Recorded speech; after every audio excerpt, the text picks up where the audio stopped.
ॐ अज्ञानतिमिरान्धस्य ज्ञानाञ्जनशलाकया चक्षुरुन्मिलितं येन तस्मै श्रीगुरुवे नमः।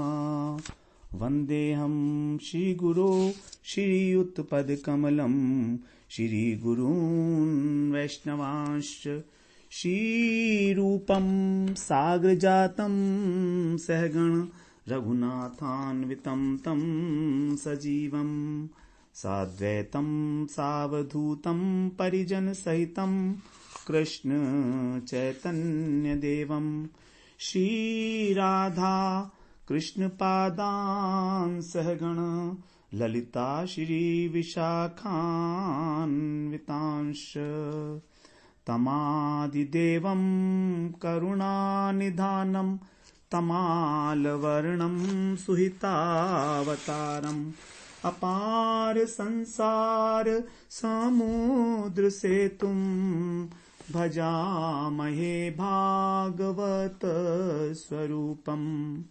हे देव हे दैत हे भुवनैक बंधो हे कृष्ण हे चपल हे करुणैक सिंधो हे नाथ हे रमण हे नयनाभिराम हा हा कदानुभवितासि पदं दृशोर्मे।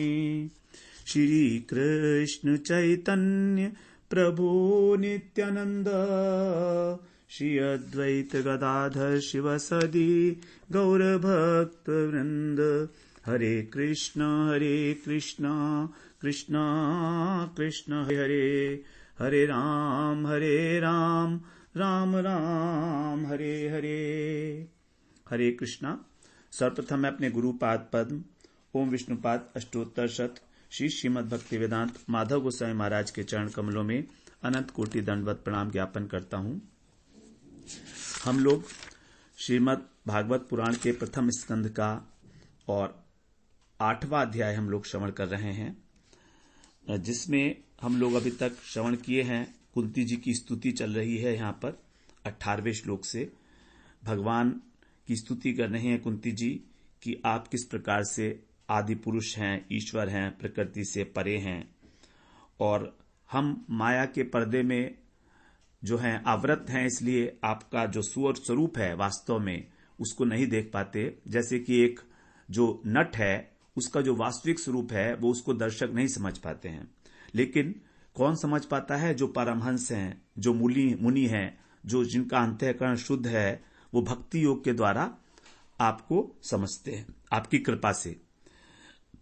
फिर स्तुति की है कुंती जी ने कृष्णाय वासुदेवाय देवकी नंदनाय च, कि किस प्रकार भगवान के लिए नाम दिए हैं। कृष्ण, आप कृष्ण हैं, वासुदेव हैं, वसुदेव के पुत्र। फिर देवकी नंदन, देवकी जी जो है पिता से अधिक प्यार करती है माता। उसके बाद फिर नंद गोप कुमार आए और फिर गोविंदाय नमो नमः। फिर पंकज नाभाय इत्यादि कहा। अब फिर बाद में कुंती जी ने बताया कि आपने किस प्रकार से हमारी अनेक अनेक विघ्नों से रक्षा की है समय समय पर, विष इत्यादि से, और लक्षाग्रह में जब भयानक अग्नि लग गई थी। तो इसलिए अब मैं ये चाहती हूं कि हमारे ऊपर विपत्ति ही आती रहे। विपदः संतुनः शश्वत तत्र तत्र जगत गुरु। यदि विपत्ति आएंगी तो आप हमारी रक्षा करोगे और हमको आपको दर्शन करने का सौभाग्य मिलेगा हमको। फिर यदि आपका दर्शन होता रहेगा तो फिर संसार में हमारा अपुनर्भवम, हमारा आवागमन नहीं होगा। 26वें श्लोक में कुंती जी एक बड़ी महत्वपूर्ण बात बता रही हैं कि कौन लोग हैं वो जो आपका नाम नहीं ले पाते। आपका जो नाम है वो पवित्र करने वाला है, सारे पापों से मुक्त करने वाला है। लेकिन जन्म ऐश्वर्य श्रुत श्रीभिरेद महने मध्यपुमान, जिन लोगों को अपने जन्म का, सम्मानित कुल का और ऐश्वर्य अर्थात उनके पास जो ऑपुलेंस है, जो संग्रह है उनका, उसका, और उच्च शिक्षा, श्रुत विद्वान है जो, और श्री सौंदर्य, शारीरिक सौंदर्य, तो ये जो 4 चीजें हैं इनके कारण जो अभिमान हो जाता है, उसके कारण वे लोग आपका नाम भाव विभोर होकर नहीं ले पाते। हे कृष्ण, हे दामोदर, हे माधवेती, इस प्रकार वो आपको पुकार नहीं पाते हैं भाव विभोर होकर। यद्यपि कहा गया है कि एक बार ही आपका नाम लेने से उतने पापों से मुक्त हुआ जा सकता है जितने पाप किए ही नहीं गए हैं। भगवान के नाम में इतनी शक्ति है, आपके नाम में, इसमें कोई अतिशयोक्ति नहीं है। लेकिन ऐसा जो नाम लेने वाला है उसके अंदर भी तो कोई गुण होने चाहिए, कोई योग्यता होनी चाहिए। तो ये जो असहाय व्यक्ति ही केवल जो आपके ऊपर सर्वतोभावेन आश्रित है, केवल वही भाव विभोर होकर आर्त भाव से आपको पुकार सकता है। और जो समृद्ध व्यक्ति है उसमें निष्ठा ही नहीं होती है। वो अपनी भौतिक सुख सुविधाओं में इतना समृद्ध, इतना मद है, इतना चूर है कि वो भगवान का कभी कभी नाम जप तो करता है, लेकिन यथार्थ रूप से भावपूर्वक भगवान का नाम लेने में असमर्थ है। और भौतिक उन्नति के 4 सिद्धांत हैं यही: उच्च कुल में जन्म होना, बहुत सारी संपत्ति, उच्च शिक्षा और आकर्षक व्यक्तित्व, आकर्षक सौंदर्य। तो ये सब आध्यात्मिक उन्नति के पथ पर आगे बढ़ने के लिए अत्यंत दोष हैं।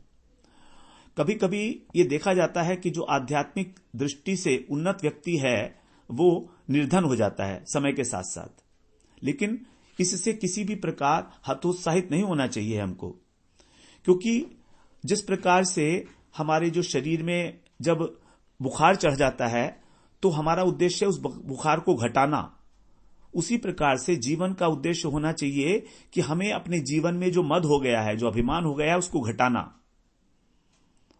यदि हमारा अभिमान नहीं घटेगा तो हम भगवान के नाम का ठीक प्रकार उच्चारण भी नहीं कर सकते। यह सच्चाई है। जो जितना बड़ा अभिमानी व्यक्ति है वो भगवान के नाम से उतना ही दूर है। तो केवल वही हाथ उठाकर नृत्य कर सकते हैं भगवान के नाम पर, हरे कृष्ण कृष्ण कृष्ण हरे हरे, हरे राम राम राम हरे हरे। जिन लोगों ने भगवान को समर्पण किया है, जितनी मात्रा में समर्पण है उतने ही भावपूर्ण उनका जो आपके प्रति नाम लेना है वो हो सकता है। कहीं कहीं भगवान ने ऐसा भी कहा है कि जो व्यक्ति मेरे पास आता है मैं उसका धन भी हरण कर लेता हूं, ऐसा भी भगवान ने कहीं कहीं कहा है। तो इसलिए किसी प्रकार का हमको ये नहीं होना चाहिए, हतोत्साहित नहीं होना चाहिए यदि हमारा धन कम हो गया है अथवा हमारी जो भौतिक सुविधाएं हैं वो कम हो रही हैं भक्ति में आने पर, क्योंकि ये एक संकेत है कि ये भगवान की कृपा हो रही है हमारे ऊपर। तो कुंती जी ने ये 4 प्रकार की जो बातें बताई हैं ये बड़ी इंपॉर्टेंट हैं। उच्च कुल में जन्म, विषयों के भोग की संपत्ति, विद्या और सौंदर्य। इसके घमंड में लोग फूले नहीं समाते हैं।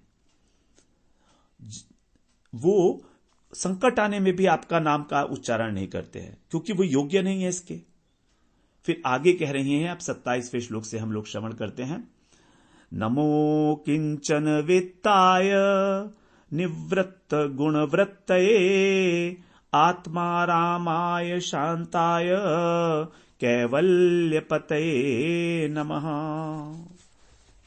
नमो अकिंचन वित्ताय, आपको नमस्कार है। और आप कैसे हो? अकिंचन वित्ताय, जो अकिंचन लोग हैं उनका आप धन हो। भगवान उनके धन हैं जो अकिंचन व्यक्ति हैं, आपको नमस्कार है। और गुणवृत्तये निवृत्त, आप कैसे हो? माया की जो 3 वृत्तियां हैं, सत्व रज और तम, इनकी वृत्तियों से आप निवृत्त हो, आप उनसे दूर हो, अत्यंत परे हो। आत्मा रामाय, आत्मा राम हो। शांताय, शांत है आपका स्वरूप। कैवल्य पतये नमे, और आप मोक्ष के भी जो है अधिपति हो, आप ही मोक्ष देने वाले हो।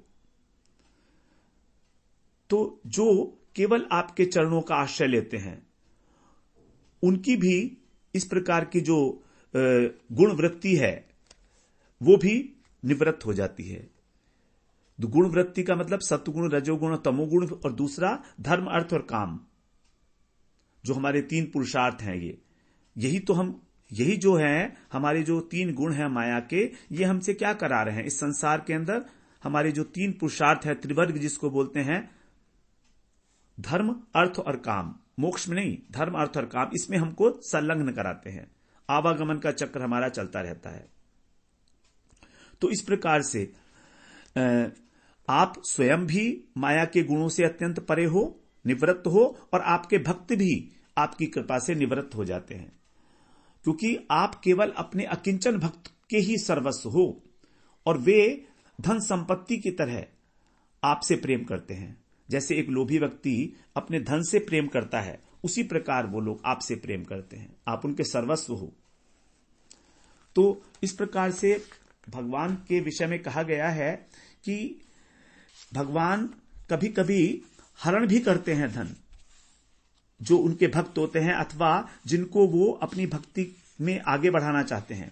ये बात भगवान ने युधिष्ठिर महाराज से कही थी, जब युधिष्ठिर महाराज ने कृष्ण से पूछा कि देखो कृष्ण, हम तो आपके ऊपर पूरे आश्रित हैं, फिर भी हम जो है इतना कष्ट उठा रहे हैं, 12 वर्ष का वनवास, 1 वर्ष का अज्ञातवास, राज्य छीन लिया गया, पत्नी का अपमान किया गया, शत्रु ने हमको हमारे ही घर में जलाने का प्रयत्न किया, ये कैसे हो सकता है? तब कृष्ण कहते हैं, यस्याहम अनुग्रहाणामि हरिष्ये तद्धनम शनई, कि मैं जिसके ऊपर अनुग्रह करता हूं उसका धीरे धीरे धन भी हरण कर लेता हूं और कुछ ऐसी व्यवस्था कर देता हूं कि उसके घर वाले भी उसको निकाल देते हैं। उसके घर वालों का जो उसका प्रति अपनापन है वो भी नष्ट हो जाता है। ऐसा मैं कृपा करता हूं जब मैं अनुग्रह करता हूं। यस्य हम अनुग्रहाणामि, तो विशेष कृपा जब मुझे करनी होती है तो मैं उसके सारे जितने भी इनकम के सोर्सेज हैं उन सबको छीन लेता हूं और उनको कष्ट में डाल देता हूं। तो इस प्रकार से कृष्ण ने यह बात स्वयं कहा है। और जो एसी भक्ति वेदांत स्वामी प्रभुपाद हैं, उनके जीवन के अंदर आप लोगों ने सुना ही होगा, इस प्रकार की घटना है। जब उनके गुरु महाराज भक्ति सिद्धांत सरस्वती ठाकुर प्रभुपाद ने उनको प्रचार करने का उपदेश दिया था, तो वे 25 वर्ष के थे मात्र। उन्होंने कहा था कि तुम प्रचार करो विदेशों में जाके। तब उन्होंने सोचा कि पहले मैं धनी बन जाऊं और इस धन का प्रयोग मैं फिर प्रचार में करूंगा। और व्यापारी बनने का उनके अंदर एक ललक भी थी और एक अवसर भी था। एक ज्योतिषी ने भी बताया था कि आप इस संसार में बहुत धनी व्यक्ति बन सकते हो, आपके अंदर इस प्रकार का योग है। बड़ी अच्छी संभावना थी। वो किसी केमिकल फैक्ट्री के अंदर मैनेजर थे। फिर उन्होंने अपनी फैक्ट्री चालू की, व्यापार में सफलता मिली, लेकिन बाद में धीरे धीरे क्या हुआ, सारा व्यापार ठप होता चला गया। अब जब सब कुछ नष्ट हो गया, उनके घर में कुछ भी नहीं रहा, खाने के लिए भी परेशानी होने लगी, तब वो कृष्ण के शरणापन्न हो गए। उन्होंने कहा, बस कृष्ण आप ही मेरे एकमात्र शरण हैं, अब मैं कुछ नहीं कर सकता, अब मैं जो है अपने गुरु की आज्ञा का पालन करूंगा। तो इस प्रकार से सब प्रकार से अकिंचन वृत्ति को धारण करके, अकिंचन का मतलब है जिसके पास कुछ भी नहीं है अपना कहने के लिए, जो कुछ भी है वो कृष्ण का है। तो एक धनवान व्यक्ति भी अकिंचन हो सकता है, ऐसा नहीं है नहीं हो सकता है, क्योंकि वो सब कुछ कृष्ण का ही मानता है। जैसे पांडव लोग अकिंचन है, अम्बरीश महाराज अकिंचन है, वो अपना मानते ही नहीं, सार्वभौम राजा है अम्बरीश महाराज, लेकिन वो अकिंचन है। तो इस प्रकार से जो कृष्ण की ओर मुड़ता है, वो कभी कभी उसके साथ ऐसा भी होता है कि उसका सारा ऐश्वर्य, उसकी सारी धन संपत्ति, उसका सारा परिवार, वो सब कृष्ण छीन लेते हैं। तो इस प्रकार से कृष्ण के लिए उस ऐश्वर्य को खोना किसी प्रकार की हानि नहीं है, बल्कि वो इस जीवन का परम लाभ है। तब कृष्ण ही उसके एकमात्र धन बन जाते हैं। तो जब इस प्रकार कृष्ण धन बन जाते हैं, तभी उसको कहा गया अकिंचन वित्त हैं आप। जो अकिंचन लोग हैं उनका आप धन हैं। इस प्रकार से कुंती जी यहां स्तुति कर रही हैं। और जो इससे पहले श्लोक में कहा, जन्म ऐश्वर्य श्रुत श्री भी रेद माने मदय पुमान, वहां पर जो 4 वस्तु बताई गई, जन्म, ऐश्वर्य, विद्वत्ता और सौंदर्य, इन चारों ये चारों अपने आप में दोषपूर्ण नहीं है, लेकिन इनके द्वारा जो अभिमान उत्पन्न हो जाता है, अभिमान की वृद्धि होती है। एधमान का मतलब है बढ़ना। तो अभिमान का बढ़ना जो है एधमान, मदह माने पुमान, मदह माने अभिमान। तो इन चारों के द्वारा जो बढ़ जाता है अभिमान हमारा, उस व्यक्ति को आप अकिंचन गोचर, आप जो है उस अकिंचन गोचर मतलब आप अकिंचन लोगों को दर्शन देते हो, लेकिन वो लोग आपके नाम लेने के योग्य भी नहीं रह पाते। तो वास्तविक कारण है भगवान के नाम में ना लेने पाने का अभिमान, ये अहंकार वृत्ति जो हमारे अहम में है। हम कई बार ऐसा कहते तो हैं कि हमें अभिमान नहीं है, हम गुरु जी के अनुगत्य में ये सब कर रहे हैं, लेकिन यदि हम सूक्ष्मता से अपने हृदय में झांक कर देखें और सच्ची रूप से निष्कपट भाव से, तो हमें लगेगा कि हम अभिमान हैं हमारे अंदर। हम ऊपर ऊपर से तो कह देते हैं कि गुरु जी के अनुगत्य में ये सब हो रहा है, उन्हीं की आज्ञा से हो रहा है, ऐसा कहते हैं, मैं भी कहता हूं ऐसे ही, लेकिन अभिमान तो होगा। जब तक हमारा कृष्ण के प्रति पूर्ण समर्पण नहीं है, जब तक हमारे हृदय के अंदर प्रेमा भक्ति का उदय नहीं हो गया है, तब तक अभिमान तो रहेगा ही रहेगा। क्योंकि हम ये जो बात कह रहे हैं कि मुझे अभिमान नहीं है, ये कहां से कह रहे हैं? ये भी तो अहम वृत्ति से ही उठ रही है ना। कौन कह रहा है ये बात कि मुझे अभिमान नहीं है? अहम वृत्ति कह रही है कि मुझे अभिमान नहीं है, तो अहम तो है। ये अहंकार की तुलना की गई है कालिये से। जो कालिये नाग था उसके 1000 फन थे, भगवान ने उसको नाथ दिया था, उसके 1000 फनों के ऊपर नृत्य किया था। जो भी फन वो उठाता था, भगवान उसी के ऊपर अपना पैर रखकर उसे कुचल देते थे, उसमें से खून निकलने लगता था। भगवान ने जब नृत्य किया था कालिये उद्धार की लीला के अंदर, तो हमारा उस कालिये के तो 1000 फन बताए जाते हैं, लेकिन हमारे अहंकार के कितने फन हैं ये हमें नहीं मालूम है। छोटी छोटी सी बात के ऊपर हमारा अहंकार सर उठाकर खड़ा हो जाता है। किसी भी बात पर हम अहंकार करने लगते हैं, किसी भी बात पर, अत्यंत अत्यंत छोटी बात पर भी। कौन सा फन अहंकार का हमारा उठेगा हमें पता नहीं है, कौन सा फन। और ये अहंकार जो है विष है। तो सांप का, कालिये का जो विष है वो तो हमारे को एक जन्म में मारता है, लेकिन इस अहंकार का विष हमको जन्म जन्मांतर तक इस आवागमन के चक्र में घुमाने लगता है। हमारे बार बार जन्म लेने का और मरण होने का कारण है ये अहंकार, कर्तापन और भोक्तापन का अहंकार, जिसके विषय में हम लोग गीता में बहुत विस्तृत रूप से श्रवण किए हैं कि मैं करता हूं और मैं भोगता हूं प्रत्येक कार्य का। ये अहंकार ही वास्तव में इस जन्म आवागमन का कारण है। संस्कृति का मूल है ये, शूल प्रद नाना। संस्कृति मूल शूल प्रद नाना, सकल शोकदायक अभिमाना। ताते करे कृपा निधि दूरी, करो सेवक पर ममता अति भूरी। सेवक पर ममता अति भूरी। ये जो संस्कृति का मूल है, संस्कृति का अर्थ है आवागमन, तो ये अत्यंत शूलप्रद है, कष्ट देता है हमको। सकल शोकदायक अभिमाना, जितने भी शोक हैं, जितने भी दुख हैं इस संसार में, वो कारण है अभिमान। ताते कर कृपानिधि दूरी, हे कृपानिधि इसलिए इस अभिमान को तुम मुझसे दूर कर दो। ये मेरी आपसे प्रार्थना है आपके चरणारविंद में। बार बार मेरी आर्त स्वर से रो रो कर भक्त प्रार्थना कर रहा है कि आप इस अभिमान को दूर कर दो। मैं नहीं दूर कर पाऊंगा प्रभु, आपकी कृपा के बिना ये संभव ही नहीं है। सेवक पर ममता अति भूरी, क्योंकि आप अपने सेवकों से अत्यंत ममता करते हो। भूरी माने अत्यंत अधिक, आपकी सेवक के ऊपर बहुत ममता है, आप भक्त वत्सल हो। आप अपनी भक्त वत्सलता को ध्यान में रखते हुए मेरे इस अभिमान को दूर कर दो। तो जो वास्तव में भक्त है भगवान का, जो उपासक है, उसको यह ध्यान रखना है केवल, he has to be just aware of this fact that which vritti or which particular thing is increasing his ego.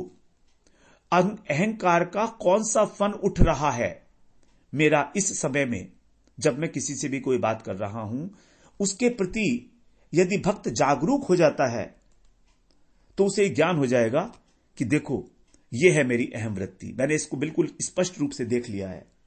मेरी बुद्धि के अंदर इस विषय के ऊपर अहंकार का भाव उदित हुआ है। और ये केवल एक भक्त ही इस बात को जान सकता है, जो अत्यंत नम्र है, जो भगवान के शरणापन्न है, जो स्वयं दीनहीन भाव से रहता है। भक्त के अतिरिक्त और लोग इस बात को जान ही नहीं पाएंगे कि वो अहंकार कर रहे हैं।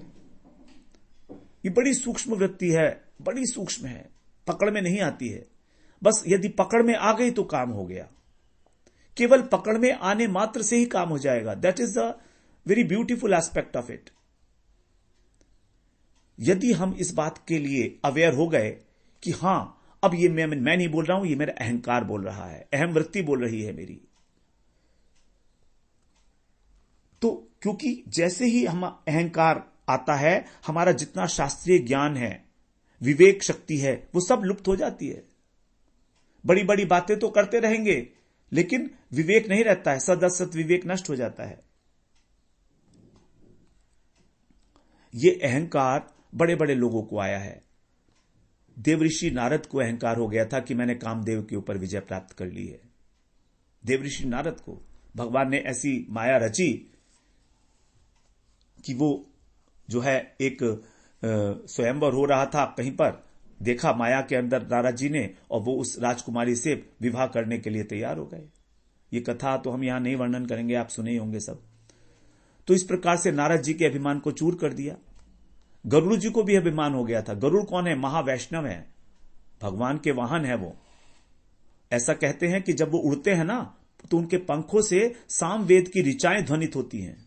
सामवेद की ऋचाएं, उनका पाठ होता है। इतने बड़े वैष्णव हैं वो। उनको भी एक बार अभिमान हो गया था जब उन्होंने भगवान राम को नागपाश से छुड़ाया था। उन्होंने सोचा कि यदि मैं इनको नहीं छुड़ाता तो देखो ये बंधे रह जाते। बस अभिमान हो गया। फिर वो काकभूषणी जी से उनकी वार्तालाप हुई है, तब वहां पर उनका अभिमान शांत हुआ है। तो बड़े बड़े लोगों को यह अभिमान होता है, हम किस खेत की मूली हैं। तो यदि अहंकार आ जाए तो हम क्या करेंगे? जैसे ही हमें पता लगे कि हम अहंकार में बोल रहे हैं ये बात, तुरंत उसको पकड़कर और हम अत्यंत आर्त भाव से भगवान के चरणारविंद में ये प्रार्थना करें कि देखो देखो प्रभु, ये मैं नहीं हूं, ये मेरा अहंकार बोल रहा है, मैंने इसे पकड़ लिया है, अब ये अहंकार आपके समर्पित है, मुझे इससे छुटा दो। आर्त भाव से ये अहंकार जो है एकदम राक्षस की भांति हमें निगल जाएगा, अजगर की भांति हमें निगल जाएगा। ये हमारा अस्तित्व ही खत्म हो जाएगा। फिर बस अहंकार ही राज्य करेगा, हम नहीं करेंगे। तत्काल जब हम आर्त भाव से भगवान को पुकारते हैं, अहंकार को पहचान कर उनको समर्पित कर देते हैं स्वयं को, तब तत्काल ये अहंकार भाग जाता है। भगवान की कृपा से ये अहंकार जो है भागता है। हमारी अपनी बुद्धि के कौशल से, अपने प्रयत्न से अहंकार नहीं बढ़ता, बल्कि और अधिक बढ़ता है, और अधिक बढ़ता है। तो जिसने हरिगुरु वैष्णव का आश्रय नहीं लिया है, वो अहंकार से मुक्त हो जाएगा। ये तो बिल्कुल असंभव सी बात है। गुरु की क्या उपयोगिता है जीवन में? कुछ लोग कहते हैं हमें गुरु बनाने की आवश्यकता नहीं है, कृष्ण ही जगत गुरु हैं। गुरु जो है साक्षात भगवान का ही स्वरूप है। अब हम भगवान को तो जानते नहीं, लेकिन हम जब गुरु के चरणों में अपने अहंकार को समर्पित कर देते हैं, उनको साष्टांग प्रणाम करते हैं, बार बार हम उनकी महिमा का अनुभव करते हैं, बार बार जब हम उनकी महिमा का गुणगान करते हैं, और जो कुछ भी हमने सीखा है वो उनके चरणों में समर्पित करते हैं, तो हमारी अहम वृत्ति शांत हो जाती है। अहंकार सर उठा के नहीं बोलता फिर। अन्यथा हमें अहंकार का नशा चढ़ जाता है, जिसको कह रहे हैं एद माने मद है पुमान। मद का मतलब है शराब पी लेता है आदमी जब, तो उसको कुछ दिखाई नहीं देता है, मद। तो अहंकार का इतना बड़ा नशा है। तो यदि हम भगवान के शरणापन्न नहीं हैं एकांतिक रूप से, तो हम इसको नहीं पकड़ पाएंगे, और हमसे कोई ना कोई इस प्रकार की बात कही जाएगी हमारे मुख से, अथवा कोई चेष्टा हो जाएगी कि हमारा भजन जो है वो नीचे आ जाएगा, हमारा पतन हो जाएगा। तो अहंकार, भगवान कहते हैं कि मुझे अहंकार नहीं पसंद है, मोहि कपट छल छिद्र न भावा। ये कपट है अहंकार। आगे कह रहे हैं अब 28वें श्लोक में, हम लोगों की थोड़ी सी चर्चा ज्यादा हो गई यहाँ पर। कुंती जी की स्तुति है ना, क्या करें, बहुत सारी बातें कही हैं। बड़े इंपॉर्टेंट श्लोक थे कुंती जी के। विपदय संतु न शश्वत और जन्मैश्वर्य श्रुत श्री भी 25 और 26वां श्लोक। 28वां श्लोक हम श्रवण करते हैं। मन्ये त्वाम कालमीशान अमनादिधनम विभुम, नहीं, मन्ये त्वाम कालमीशानम अनादिनिधनम विभुम, समम चरंतम सर्वत्र भूतानाम यन्मिथः कली। त्वाम अनादिनिधनम, मैं आपको, मन्ये माने मानना, तो मैं आपको मानती हूं कि आप कौन हो। आप अनादि हो, आप अनंत हो, आप सर्वव्यापक हो और आप ईश हो, ईशंतम, ईशानम, और काल हो साक्षात। ये कुंती जी कह रही हैं। देखिए कितनी बड़ी शास्त्रीय भाषा है। कुंती जी भगवान को जानती हैं। महाभारत में कुछ ही ऐसे लोग थे जो कृष्ण को भगवान के रूप में जानते थे, उसमें कुंती जी एक थी। भीष्म पितामह जानते थे, कुंती जी जानती थी, संजय जानते थे कि ये साक्षात भगवान है।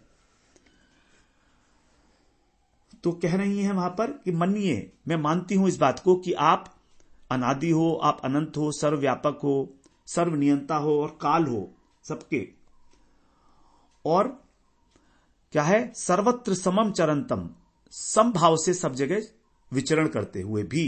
ऐसे यत भूतानाम मिथय कली, आपकी प्रेरणा से प्राणियों में परस्पर क्या होता है, कली का मतलब कलह, मिथ माने परस्पर, आपकी ही प्रेरणा से प्राणियों के बीच में आपस में कलह होता है। आप स्वयं तो पक्षपात शून्य हो, लेकिन आपकी प्रेरणा से, यत माने जिससे, तो यत माने जिससे सबको प्राणियों में परस्पर कलह होता है, तो आप तो पक्षपात रहित हो। तो जब भगवान पक्षपात रहित हैं तो फिर कलह क्यों होता है, वो प्रेरणा क्यों करते हैं इस प्रकार की। अब हस्तिनापुर के सिंहासन के लिए भगवान कृष्ण स्पष्ट रूप से कलह कराने के प्रेरक हैं। वो युद्ध में पांडवों के सहायक हैं, अर्जुन के सारथी बने हैं, और कौरवों की उसने कोई सहायता नहीं की। तो फिर भी कुंती जी ने उनको क्या कहा, आप निरपेक्ष हैं, आप समभाव से युक्त हैं। तो क्या ये संगत बात है। तो श्रीधर स्वामी पाद ने इस विषय का उत्तर दिया है, और वो कहते हैं कि अर्जुन के सारथी होने पर भगवान में किसी प्रकार की विषमता सिद्ध नहीं होती। अर्जुन के सारथी बने हैं ना भगवान, तो इससे यह सिद्ध नहीं होता कि उन्होंने अर्जुन का पक्ष लिया है, क्योंकि भगवान ने वही किया जो उसके अनुरूप था। अब दुर्योधन ने भगवान की चतुरंगी सेना को मांगना था, भगवान की जो सेना थी, और अर्जुन ने भगवान को मांगा था। तो उसी प्रकार से तो जिसका जिस प्रकार का भाव है, जिस प्रकार का स्वभाव है, वृत्ति है, वो उसी प्रकार का कार्य करता है। तो भगवान अपनी इच्छा से उसके अंदर कोई प्रेरणा नहीं देते हैं, बल्कि उसके स्वभाव के अनुसार ही उसको प्रेरित करते हैं। तो उन सबके अपने अपने स्वभाव के कारण ही इस प्रकार की बात हो रही है। इसलिए भगवान समदर्शी कहे जाएंगे। युद्ध में अनेक लोग मारे गए थे, लेकिन अर्जुन ने तो कृष्ण भगवान को सारथी के रूप में चयन किया था ना, दुर्योधन ने तो किया नहीं था। तो भगवान में अपने में किसी प्रकार की कोई विषमता का भाव नहीं है यहां पर।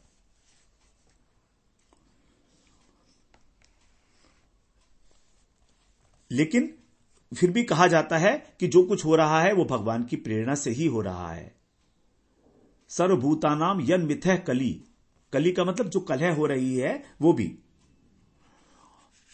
अब आगे 29वें श्लोक में कह रहे हैं,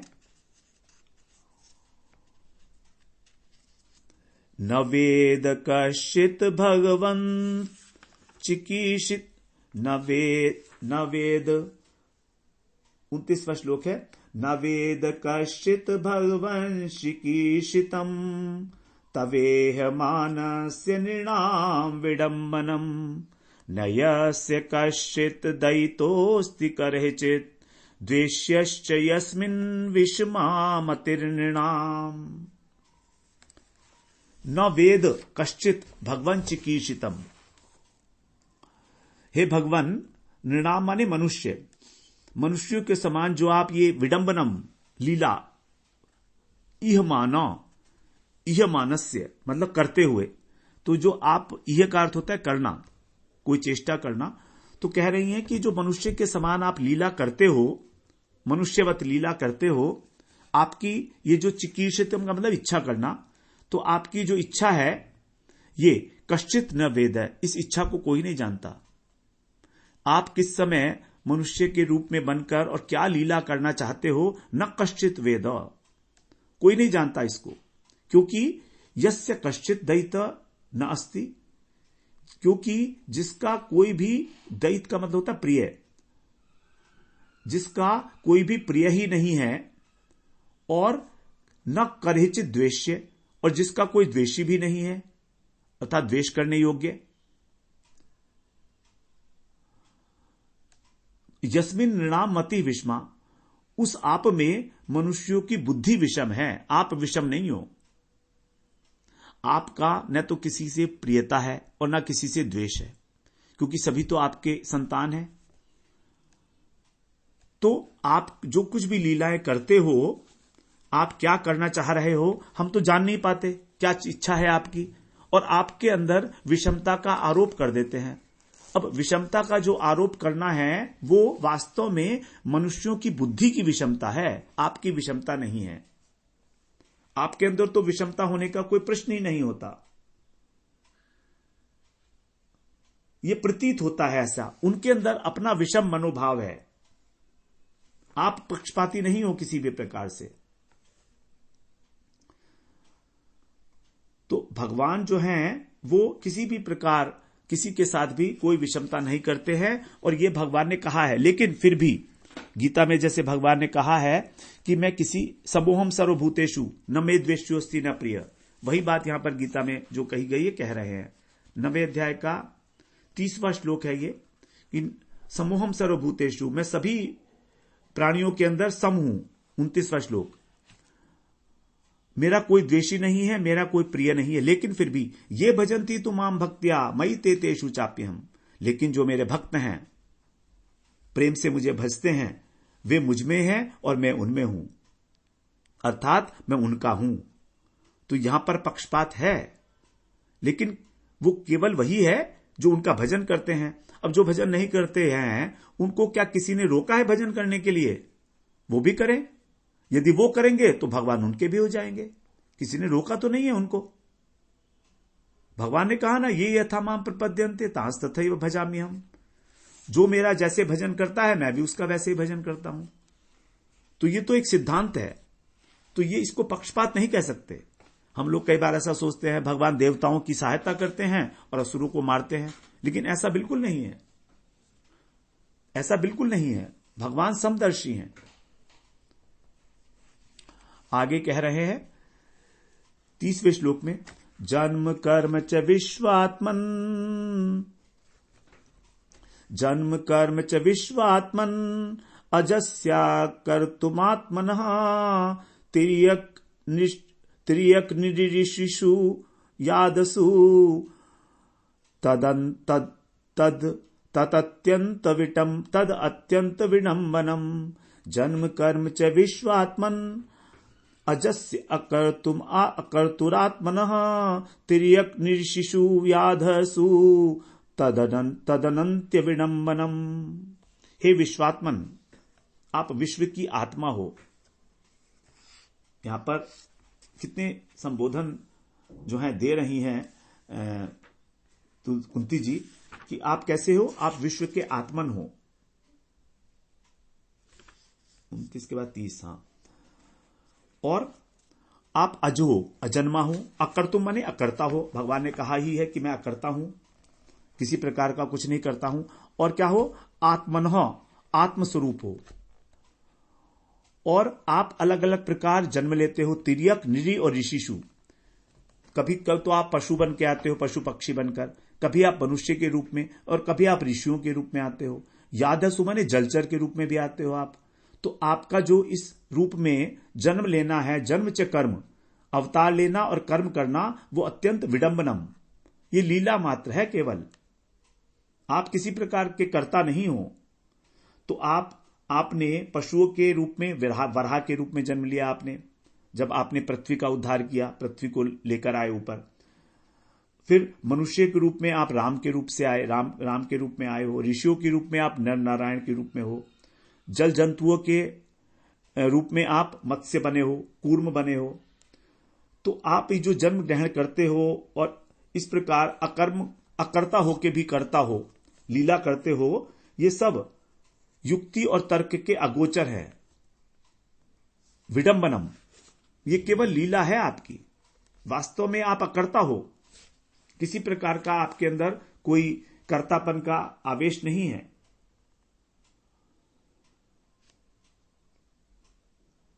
तो जो केवल भक्त हैं वही आपको इस प्रकार से अकर्ता के रूप में जान सकते हैं। अब भगवान जब शूकर हुए थे तो वहां पर उन्होंने लीला की कि ढूंढते ढूंढते पृथ्वी को वो लेकर आए ऊपर, जिसको हिरण्याक्ष ने रसातल में ले गया था, है ना। लेकिन आपके जो तत्व को नहीं जानते हैं वे इस बात को नहीं मानेंगे। ऐसे ही आपने राम के रूप में वन में पिता की आज्ञा मानी, वन में गए। जानकी जी के विरह में आप जो है व्याकुल हो गए सामान्य मनुष्य की भांति। उसके बाद फिर आपने एक राजा जो है न्यायप्रिय राजा, उसकी भांति आपने प्रजारंजन के लिए केवल जानकी जी का त्याग कर दिया। ऐसा आचरण देखकर क्या आपको लोग समझ सकते हैं आप भगवान हो? और आप जो कृष्ण होकर जो लीलाएं की है वो तो बिल्कुल ही नहीं समझ पाएंगे। उनको क्या समझेंगे? वस्त्र हरण कर रहे हैं गोपियों के, पूतना का उद्धार कर रहे हैं, तृणावर्त को मार रहे हैं, कितने सारे असुरों को, दैत्यों को मार रहे हैं अलग अलग प्रकार से। तो ये जो आपके अलग अलग लीलाएं हैं, इसको सामान्य व्यक्ति कोई नहीं जा सकता। और पहले कहा ही है कुंती जी कि मैं तो भक्ति योग से संपन्न नहीं हूं, एक सामान्य स्त्री हूं, तो मैं आपको किस प्रकार से जान पाऊंगी। 31वें श्लोक में कह रही हैं अब, गोप्या ददे त्वयि कृतागसिदाम तावद यामे याते दृशा शुक्लीलांजन संभ्रमाक्षम वक्त्रम निनीय भय भावनया स्थितस्य सा मां विमोहयति सा मां विमोहयति भीरपि यद्विभेति। यत माने जिससे, भय माने भी माने भय, जिससे भय भी विभेति माने भयभीत रहता है। भगवान से भय भी विभीत रहता है। और त्वयि आगसी, वही आप, आगसी माने अपराध। आपने जब यशोदा मैया का जो है भांड फोड़ दिया था दही का, कृत माने करने पर भी, और गोप्य दाम आददे, गोपी यशोदा ने रस्सी उठाई तब क्या हुआ था, अंजन कलीला अश्रु, आपके आंखों के अंदर जो अंजन लगा हुआ था वो उन आंसुओं से, और संभ्रम अक्ष, आपके चंचल नेत्र, और वक्त्रम निनीय, आपके मुख, अपने मुख को आपने झुका रखा था, भावनाया, भय की भावना से अवस्थित तुम्हारी जैसी अवस्था हुई थी वो मुझे बहुत मोहित कर रही है। विमोहयति, मैं आपका वो चित्र देख रही हूं जब आपको यशोदा मैया से आप डरे हुए थे, आंखें मल रहे थे, अंजन आपकी आंखों का काजल फैला हुआ था, आपकी गर्दन नीचे थी, आपके नेत्र चंचल हो रहे थे। मेरे को ये जो आपकी दशा है ये बड़ी विमोहित कर रही है। आपने कहा था मां से, मुझे बांधो मत व्याकुल चित्त से। तो मैं जब याद करती हूं तो मैं बड़ी विमोहित हो जाती हूं, जबकि आप से भय भी भय खाने वाला है, ऐसे आप भयभीत हो रहे हो मां से। तो क्या भगवान यहां पर वास्तव में कोई लीला कर रहे हैं या एक्टिंग कर रहे हैं? तो वास्तव में भगवान ना तो किसी प्रकार की कोई एक्टिंग कर रहे हैं, वो वास्तव में वास्तव रस का आस्वादन कर रहे हैं। उन्होंने ही, यूनी की लीला शक्ति ने भगवान को भगवान की भगवत्ता भुला दी है। अब वो केवल माता के वात्सल्य का आस्वादन कर रहे हैं एक बच्चे के रूप में। तो उस रूप को देखकर कुंती जी कह रही हैं कि मैं अत्यंत विस्मित हो रही हूं कि आपका जो भयभीत होना था, जो रोना था, क्या वो सत्य था या आप एक्टिंग कर रहे थे? तो इस प्रकार कहा गया है, टीका में बताते हैं श्रीपाद जी गोस्वामी कि वास्तव में वो केवल वात्सल्य रस की वैचित्री का आस्वादन कर रहे थे और कुछ नहीं था। वो केवल एक्टिंग नहीं थी भगवान की। तो हम लोग फिर कल श्रवण करते हैं 32वें श्लोक से। आज हम यहीं विश्राम लेते हैं। वांछा कल्पतरुभ्यश्च कृपा सिंधुभ्येव च पतितानां पावनेभ्यो वैष्णवेभ्यो नमो नमः।